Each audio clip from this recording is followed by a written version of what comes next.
Hello, friends. This is Martha Black. I hope that y'all have had a good day. I'm sure all of our days are looking a little bit different than what they used to. Whether you are social distancing at home or whether you've got a higher demand at work, like with our healthcare professionals. So I'm thinking about you all and I'm praying for you all because I know that our days are looking a lot different right now. But God is still in control. So I'm just going to wait a minute and see if we get some more people joining us this evening. God laid a word on my heart this morning. I was fortunate enough to be able to get on Zoom, which I have fallen in love with. I got on Zoom with some of my coworkers, and we had a time of devotion and just getting to see each other and getting to catch up. It was nice to see each other's faces and just kind of catch up on life. We take for granted being able to see our coworkers or people that we care about. So it was nice getting to see my coworkers for a little bit this morning when we had that time of the devotional and just catching up. Hi, Diane. I hope that you've had a good day. I know that your work is looking a little bit different since you're at home right now, but I'm glad they were able to work that out for you so you could be a little bit safer and away from all the germs and all the risk factors that are out there. But I do hope that you've had a good day. I'll get my water real quick. I was hoping some others might join us, but we may just go ahead and get started. But what I shared with my coworkers this morning was from Exodus 14, and it's when Moses was leading the Israelites out of slavery. And the way that Moses was leading them probably made no sense to them, because here was the Red Sea, and how were they supposed to get away from Pharaoh and his people, and there's a Red Sea in front of them. So what we talked about this morning, excuse me, was that Moses had to have that faith. First of all, he had to have that faith. When they got to the Red Sea, God told him to raise his staff. Hey, Melissa, I'll be joining you here in a little bit. But he told Moses to get his staff and raise it over the sea for it to split. And God could have just gone ahead and split the water, but he didn't. He wanted Moses to act in faith.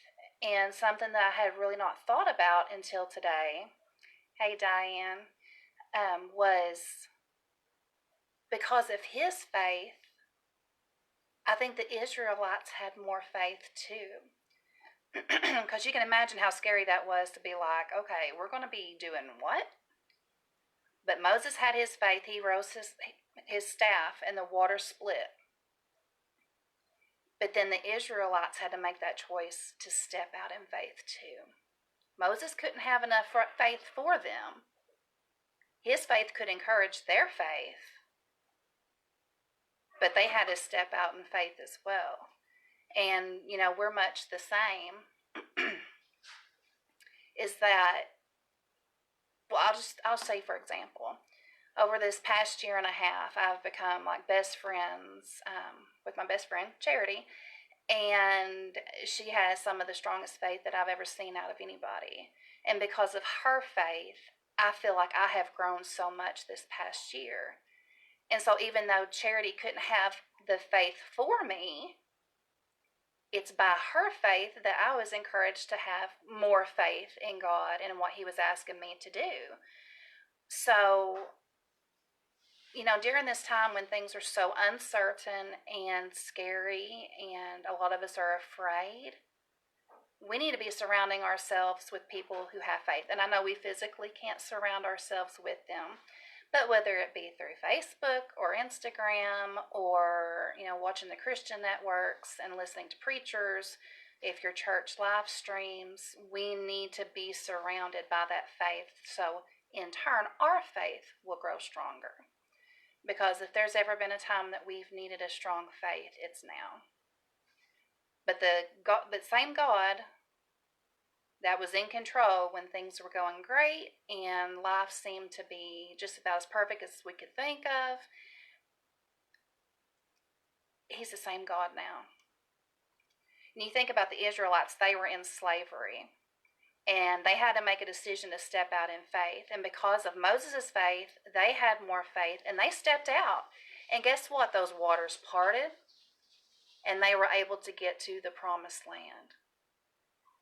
And I would imagine that they had to keep their eyes forward and on God, because just think about it. If there's a wall of water over here and a wall of water over there, if their eyes had focused on that, fear would have just overtaken them. But I think they had to keep their eyes on the prize. They had to keep their eyes on what God was promising them. Some other things from Exodus 14. Let me see here. I've got my computer over here. In verse 10, it says, as Pharaoh approached, the Israelites looked up, and there were Egyptians marching after them. They were terrified and cried out to the Lord. Notice that their immediate response was they were afraid because they saw Pharaoh and his army coming. They were afraid. But they didn't stay in that fear. They cried out to the Lord. And that should be our immediate response when we're afraid, when we see what's going on in the world and we don't know how things are going to work out. We need to cry out to the Lord. Turn off the TV, turn off the news, get off the Facebook, whatever you need to do, and cry out to the Lord. He wants us to come to him. One of my coworkers just became a grandma, and I use the example of her little grandson. If he's fussy, whether it be his tummy hurts or if he's hungry or needs a diaper changed, he's fussy and he's just moving around. But when Mama picks him up or when Grandma picks him up, he's comforted and he's at peace and he feels safe. And when we cry out to God, we should feel the same way. And that leads to the verse 14, Exodus 14:14, which is something my mom struggled with. She would admit that. The Lord will fight for you. You need only to be still. We often want to fight our own battles, but these battles are too big. Really, any battle in this life is too big for me. I need God to fight that battle for me. But if we'll be still, it's just like that baby I was telling you about. When he's still, he feels safe. He's not worried about if he's going to get his food. He's not worried if the gas pan is going to pass. He's still and he's safe. And he feels comforted. And I think that we should do the same thing. And it can be hard, especially if we don't keep our eyes on the prize, if we don't keep our eyes on God. But more now than ever, we need to do that. So, just a couple of notes I have. It says, although they trusted God, they looked to Moses and his faith. His faith encouraged their faith. And that's something I mentioned a minute ago, is when we see other people with a strong faith, it's contagious. And we become stronger in our faith as well, even though we might have to surround ourselves virtually with people with strong faith right now.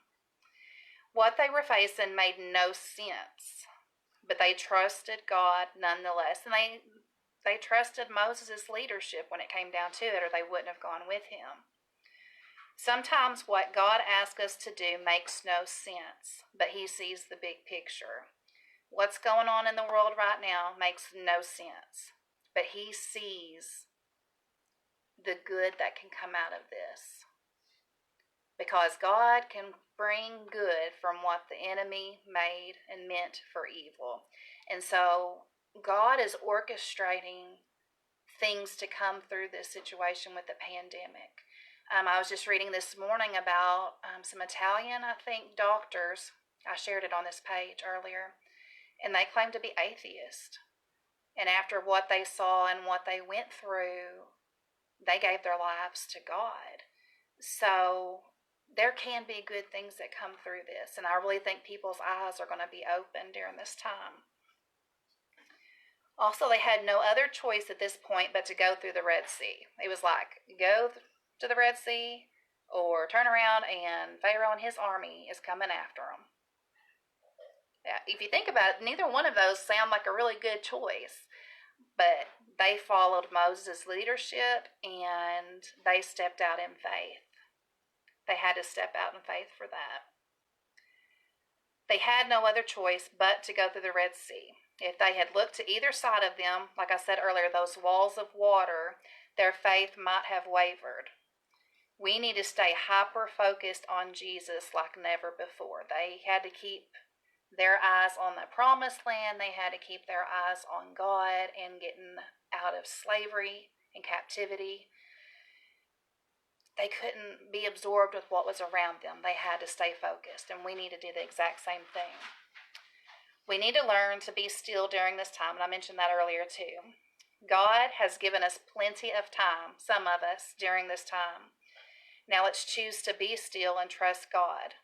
Just like when we were children and would be upset when our parents would hold us, we would quit shaking, we would quit crying, and we would just be still in their arms because we knew that they had everything under control.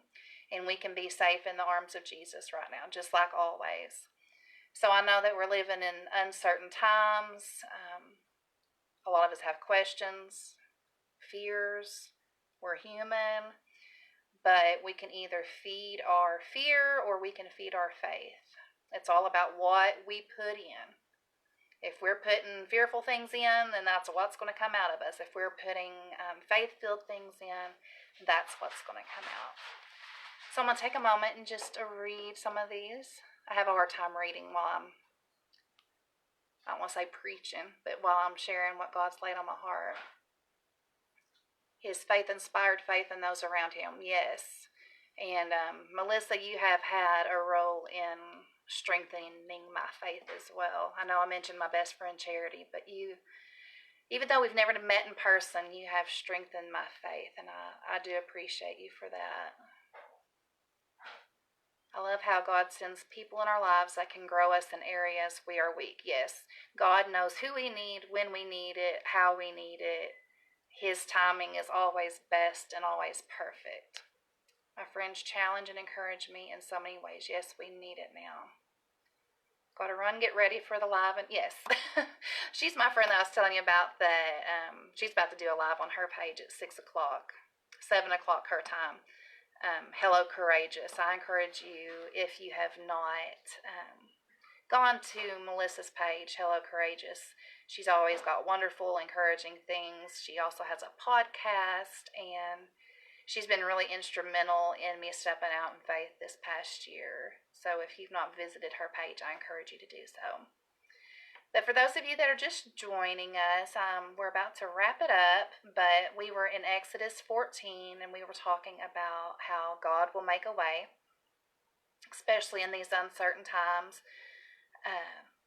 Moses and the Israelites are a great example because they were trying to get to that promised land. Pharaoh and his army was behind them. What Moses was leading them to do through God's leadership made no sense. But their only option was to follow what God said, even though it made no sense, or to turn around and go back to where they started. And I don't know about you, but I don't want to go back to where I started. I want to keep my eyes on the promised land. I want to keep my eyes on God and look forward. And through Moses' faith, that strengthened the Israelites' faith. But they had to step out in faith to walk through that Red Sea and get to the promised land. So God's going to provide for us. He's going to take care of us through all this, and He's going to see us through to the other side just like He always does. So I hope that this blessed y'all, and I do encourage you to go into Exodus 14 and read some more for yourself if you're not familiar with that story. And God's laid some other important stories and people from the Bible on my heart that applies to what we're going through right now. So I will probably be back on here either tomorrow or Thursday. I had to think about that. I'm losing track of what day it is. being stuck in the house. But anyways, I love y'all. I'm praying for y'all. God's going to get us through this. Just keep your eyes on God. Stay hyper focused. Don't look at what's going on around us. Stay informed what you need to be. But don't put so much in that's feeding your fear. Put in what's going to feed your faith and be encouraged by others. So God bless. Have a good night, and I'll talk to y'all again soon.